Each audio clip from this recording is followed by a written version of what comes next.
All right, 9:07, Nashville's Morning News on Super Talk 99.7. Chris is out sick today. I've got the air chair from 9 to 10, working a little bit of overtime. And then Joan Jones is going to do it. We'll be here from 10 to 12, hosting for Chris.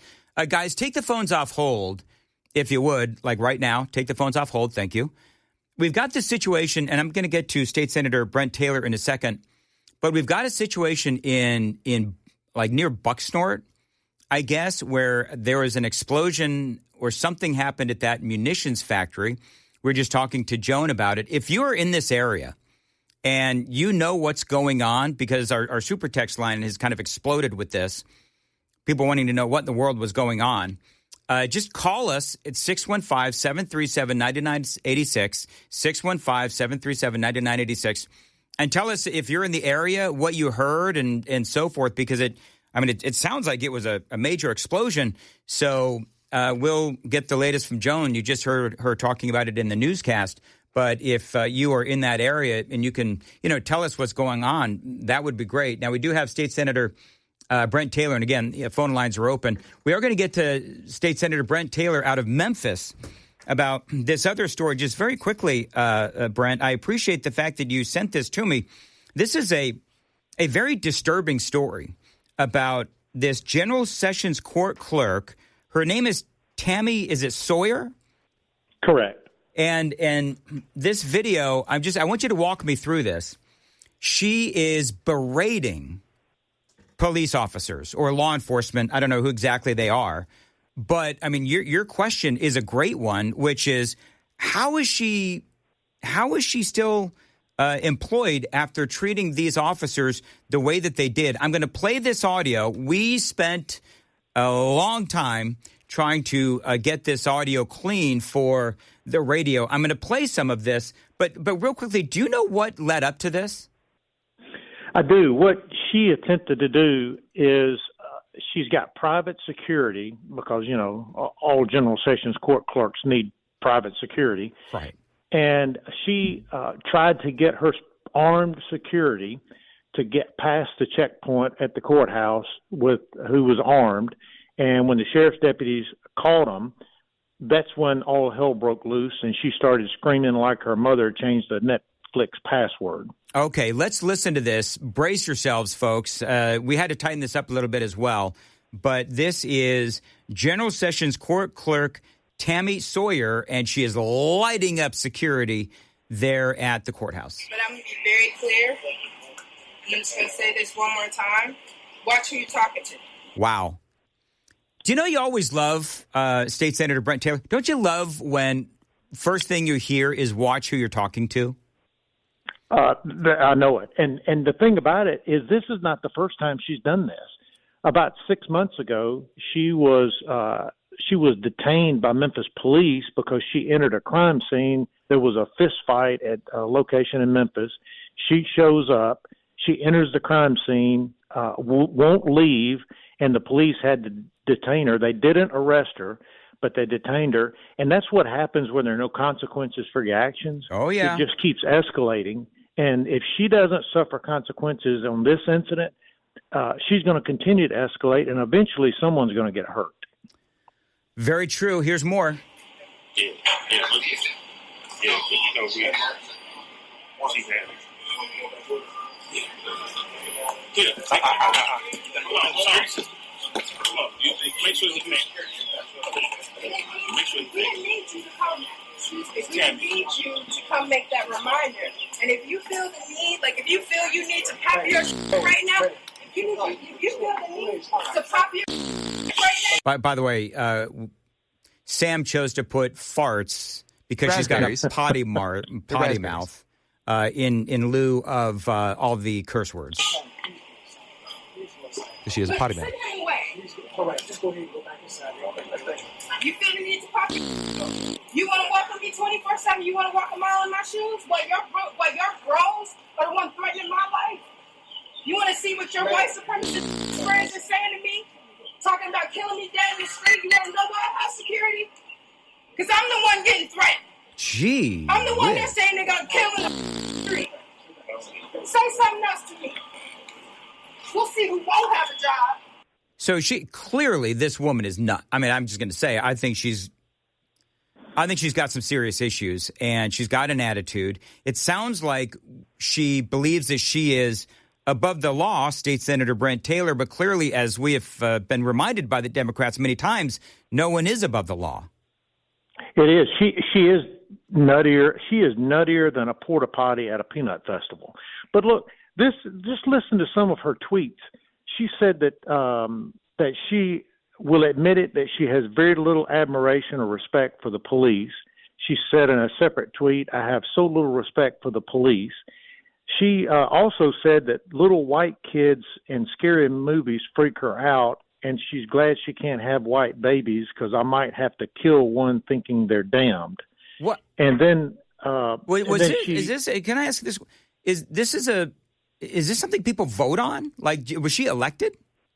She was elected, and that's what makes it somewhat difficult to try to deal with her. Although I have talked to the TBI and the DA conference and to the sheriff's department, and I believe that there will be charges forthcoming, and if there's not, I will be raising hell against our DA down here in Memphis, and you and I've talked about him before, but I'm giving him an opportunity to do the right thing and to get a set of testicles from Amazon, and if he's too uncomfortable to prosecute this case, and he needs to ask for a pro tem prosecutor to come in and prosecute this case. All right, let's play a little bit more of this. Say something else to me. Go ahead.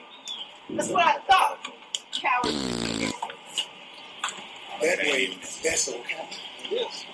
So the guards are they know that they're being filmed.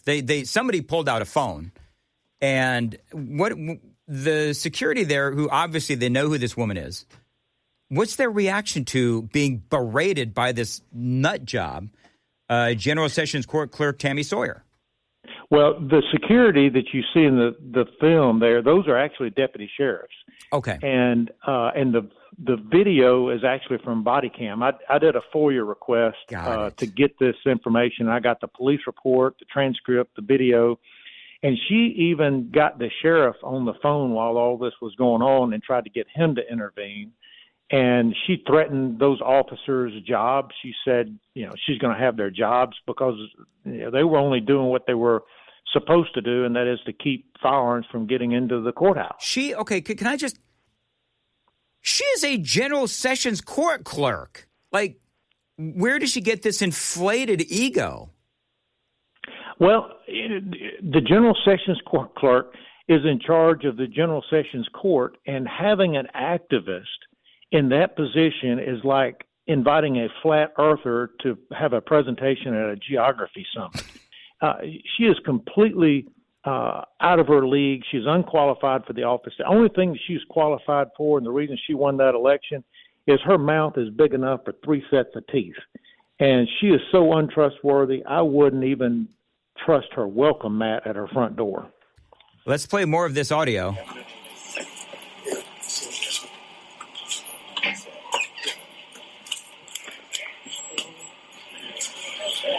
I mean, if I were them,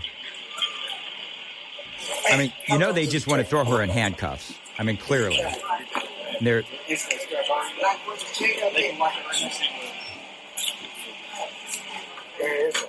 What's his badge? Here she's so back. I can make sure I do a full report. So now she's got her phone out, and like everybody, she's pulling her phone out, and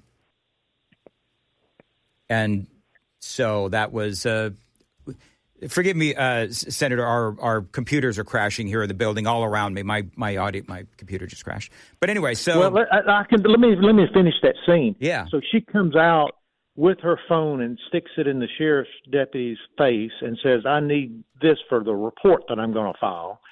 And so the sheriff's deputy pulls his phone out and emulates what she's doing, and she looks at him and says, "You're a racist and you're a son of a bitch." Wait, hold on. I got it. Hold on. You know what we just did about. You're a racist and you're a son of a bitch. Okay? I don't care. We're going to take care of you. Got it. That's way.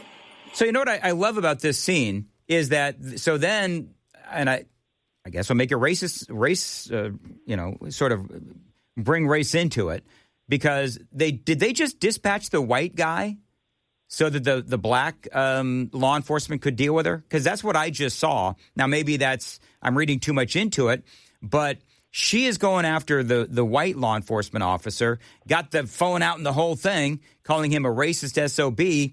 And so then he pulls out his phone and starts doing the same thing at her. And she looks all exasperated. Then a black law enforcement comes up and kind of, I don't know what he said, but the white law enforcement officer just walked away. He did. And all of those deputies were assigned to the courthouse. Yeah. And all of the other deputies that were there were black. The one white guy who, in the video that you see, he did nothing. He's just there. He just standing there. She singles him out for all of her vitriol that she's, spewed. And look, as you know, you and I have talked about it, I'm working hard down here to make Memphis matter. And we've even gotten the president on board with making Memphis matter. What she's doing is making Memphis matter, MADDER. And the voters made a mistake electing this person, and I hope, and in my conversation with the state, I believe this is official misconduct because she was encouraging someone to break the law for her benefit, her personal benefit, and so I'm going to raise hell if our DA does not pursue this, and I will find a way to find a district attorney that will take this case up. It is so frustrating when you see people that are elected in these troubled cities, and Memphis is a troubled city, and you see the behavior of these so-called leaders acting abhorrently, and it's like, well, no wonder the city's a mess.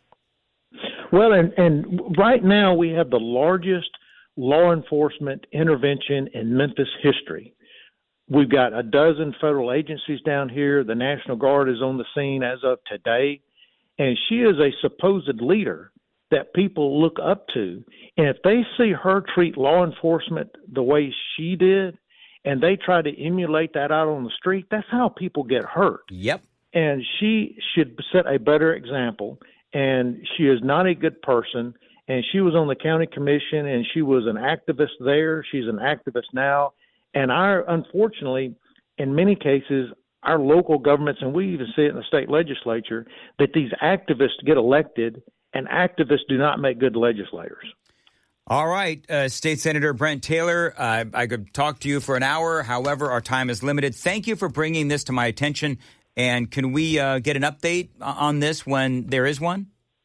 Absolutely. I'll be glad to keep you keep you posted, and I appreciate you allowing me to share how we're making Memphis matter. All right. Thank you very much. I appreciate it. It is 9:20 on Super Talk 99.7. All right. So we got the situation that is going on in Bucksnort. And let's just get her mic on if we could. By the way, Super Text line is people are letting us know as much as they can what's going on there. Also, our phone lines are open. So if you are in Bucksnort and you or around there and you know what's going on, or if you just want to tell us what your take is, 615-737-9986. Phone lines are now open. Dan Mandis here in for Chris, who is out sick. But there was an explosion. There's an explosion, yeah. In Bucksnort at a munitions? Right. It's AES. And they make ammunition and explosives for the military, according to one of our listeners. Sure. Previously worked there. And so they know the company. And they said there was an explosion there that was felt some 20 miles away. Well, yeah. An enormous explosion. You've got all kinds of and people are texting in and saying that, you know, there was such a massive explosion that they felt it and heard it many, many, many miles away. Right. So, and earlier you were talking about how there's maybe some people missing. Right. So I called the emergency management people there in Hickman County. They did confirm the explosion. Mm-hmm. They confirmed that it was at AES. But I asked them about the number of people missing, and they would not confirm that for me. I'm still waiting on the return call from the PIO, from the public information officer there in Hickman. Yeah. He has not returned my call yet. And I can't I can't find anything online about this. So I think we're going to need to rely on... Well, 9214 says that they are running around banging on everyone's door, telling them to leave the area immediately. 0505 says, I heard the explosion in Hohenwald. And again, this is in Bucksnort. Bucksnort is what, 90, what did we say, 90 miles outside of Nashville? I don't know how far away it is. I don't know how far away that is either. I've never been to Bucksnort. Bucksnort is kind of famous. If not just for the name. Yeah, well, that's exactly right. Just for the name. But, I mean, some people, and we don't know. It's about 60 miles outside of town. Outside of... Nashville. Thank you, Sam. So, yeah, it's like kind of near Dixon, but south of Dixon. Is that what Yeah, south of Dixon, north of Columbia. Okay. So, and people are saying, I don't want to, sort of guesstimate as to what's going on, but some people are saying maybe it was a car bomb. I don't know. I don't know. But we've got a lot of information that is being hurled our way on the super text line. And so we got to be cautious as to what we say. Absolutely. We don't know what it was, but it was a massive explosion. So we're going to keep collecting information on this. If you are in that general area, you want to talk about it, 615-737-9986, and just tell us what you heard and what your experience is. We've got a lot more straight ahead. Dan Mandis in for Chris Hand, along with Joan Jones. Super Talk 99.7 WTN.